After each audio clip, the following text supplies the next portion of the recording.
Bonjour et bienvenue chers Alformers dans cette vidéo où l'on va pouvoir découvrir ensemble comment effectuer la configuration des DNS dynamiques au niveau de pfSense. Sans plus tarder, le plan de la présentation est le suivant. Donc tout d'abord, nous allons commencer par une petite introduction qui va représenter beaucoup plus un rappel qu'autre chose, suivi par un lab où on va pouvoir découvrir ou configurer de DNS dynamique au niveau de pfSense. Mais tout d'abord, rappelons ce qu'est le DNS dynamique. Donc, sans bien sûr approfondir les choses, on va pouvoir découvrir ce qu'est le DDNS ou DNS dynamique.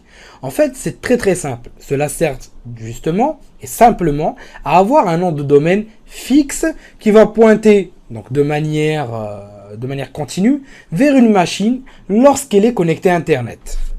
Cela évite surtout de s'affranchir de l'adressage IP statique, donc de payer pour avoir une adresse IP statique, donc de payer le FAI bien sûr, ou à chaque fois de pouvoir chercher à retrouver l'adresse dynamique. C'est-à-dire qu'à chaque fois qu'on voudra accéder depuis le WAN à notre pfSense, on ne va pas utiliser à chaque fois son adresse publique qui sera souvent dynamique, mais on va utiliser un domaine statique qu'on va pouvoir utiliser tout simplement pour accéder à notre pfSense. Donc le serveur DNS dynamique ou le DDNS va à chaque fois se mettre à jour en fonction de la nouvelle adresse IP et nous évitons donc ainsi de pouvoir chercher à chaque fois à rejoindre une adresse dynamique plus à prendre un abonnement pour une adresse statique.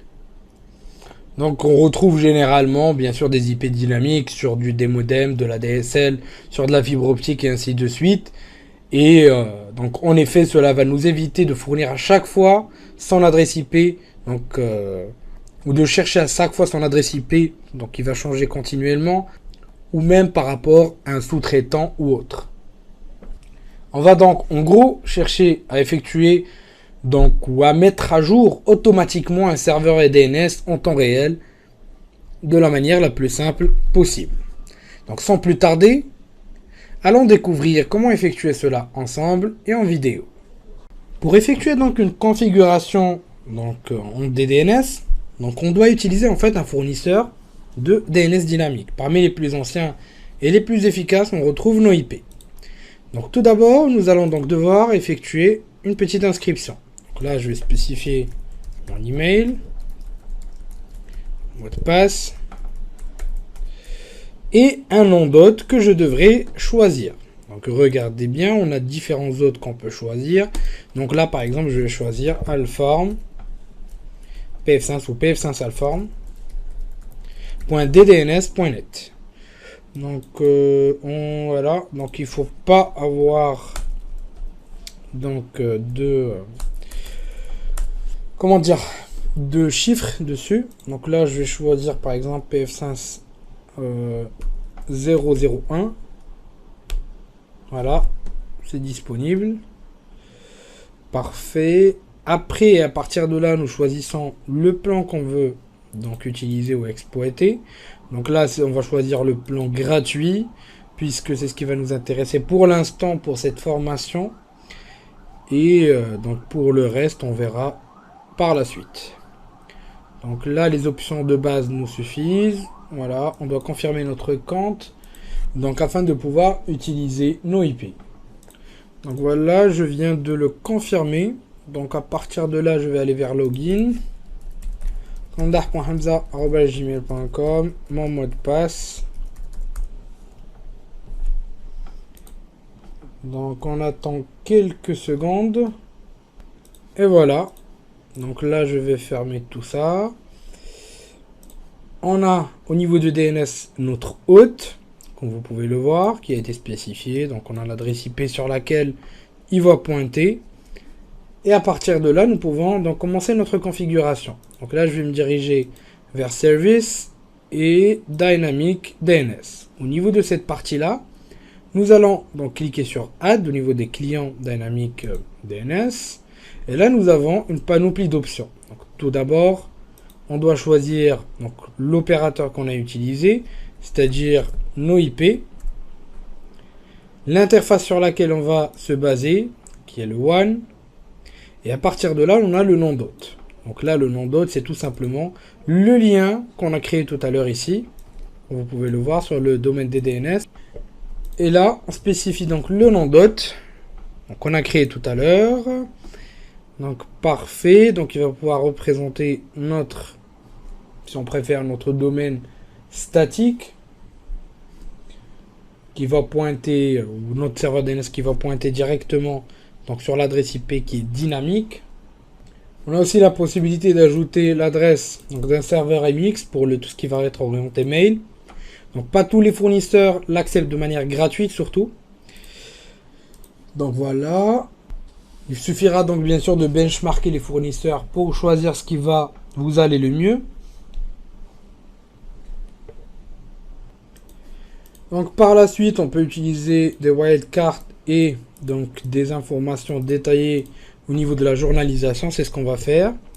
Le nom d'hôte et le mot de passe utilisé. Donc pour le nom d'hôte, pour le username, je vais le créer tout de suite. Donc mais tout d'abord, je vais rentrer le mot de passe qui est déjà existant. Donc là, on va me demander tout ça déjà en fait de créer. On me l'a déjà demandé donc de créer un nom d'utilisateur. Donc je vais aller vers account. Je vais mettre Condah Alform. Save. Voilà, parfait. Je reviens vers Dynamic DNS. Donc là, c'est Condah Alform. Condah Alform, parfait. Et description, donc no IP. Pour. Donc là, je vais copier le nom d'hôte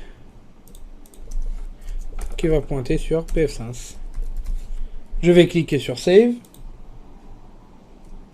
Donc là, bon, ne pas enregistrer, c'est pas intéressant pour moi pour l'instant.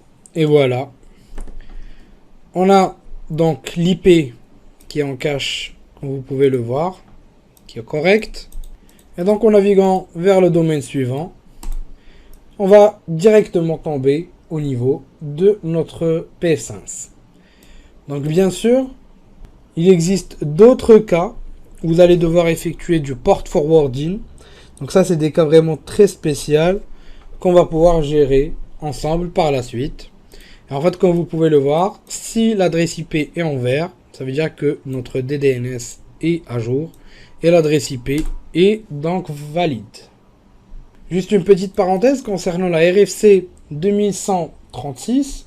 Donc c'est quand même assez important à savoir. Et en fait, cette RFC, c'est tout simplement une autre forme de DDNS qui est supportée par pfSense. En fait, ce format de DDNS est beaucoup plus orienté ou relatif au DNS traditionnel et il est standardisé donc afin qu'on puisse donc dynamiquement mettre à jour les enregistrements DNS tout simplement. Et il offre en fait assez d'avantages, assez intéressants quand même par rapport aux autres services. Donc on a plus de sécurité, on a beaucoup d'intérêts ou beaucoup de points ou d'avantages, si vous préférez, par rapport aux entreprises, c'est-à-dire qu'on a vraiment une inclusion de l'Active Directory, des bases LDAP et compagnie, et il est standardisé. Donc c'est assez sympa aussi, mais la plupart du temps, donc on va utiliser du DDNS, donc basique. Donc dans mon cas, je vais toujours utiliser la plupart du temps des services comme DyDNS pour des déploiements au niveau de quelques entreprises, et ainsi de suite. Je vous dis merci de votre suivi et à la prochaine vidéo sur Alform.